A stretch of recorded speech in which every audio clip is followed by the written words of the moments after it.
Good evening.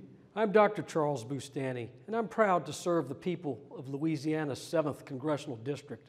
I'm also a heart surgeon with more than 20 years of experience, during which I saw firsthand the need for lowering health costs. Republicans are pleased that President Obama came to the Capitol tonight. We agree much needs to be done to lower the cost of health care for all Americans.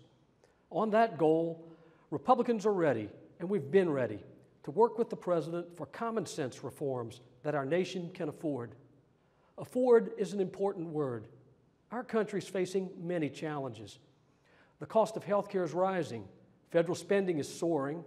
We're piling huge debt on our children, and families and small businesses are struggling through a jobless recovery with more than 2.4 million private sector jobs lost since February. It's clear the American people want health care reform, but they want their elected leaders to get it right.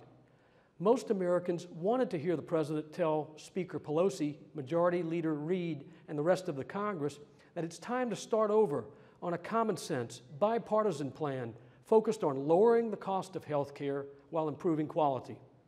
That's what I've heard over the past several months in talking to thousands of my constituents.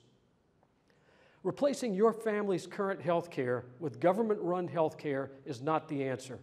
In fact, it'll make health care much more expensive. That's not just my personal diagnosis as a doctor or a Republican. It's the conclusion of the nonpartisan Congressional Budget Office, the neutral scorekeeper that determines the cost of major bills. I read the bill Democrats passed through committee in July.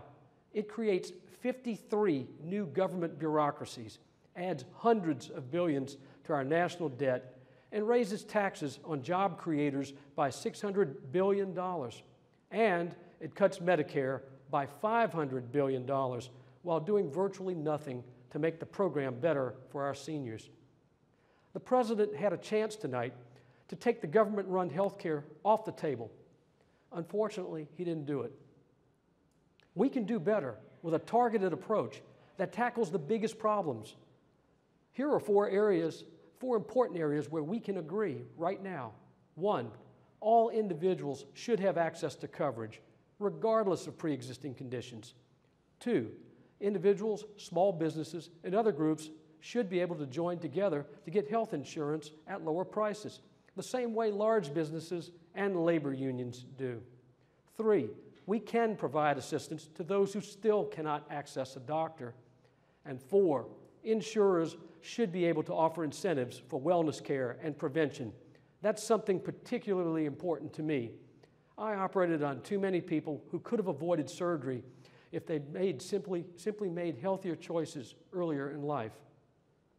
We do have ideas the President hasn't agreed with. We're grateful the President mentioned medical liability reform, and we hope he's serious.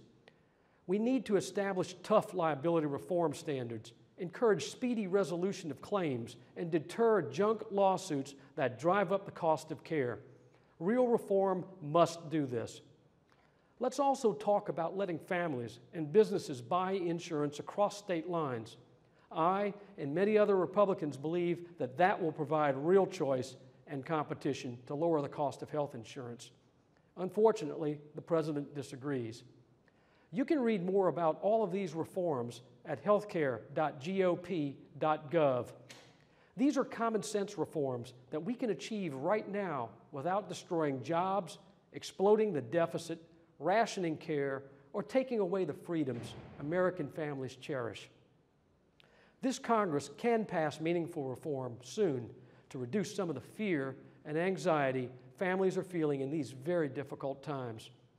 Working together in a bipartisan way, we can truly lower the cost of health care while improving quality for the American people. I'm Dr. Charles Bustani. Thank you for listening.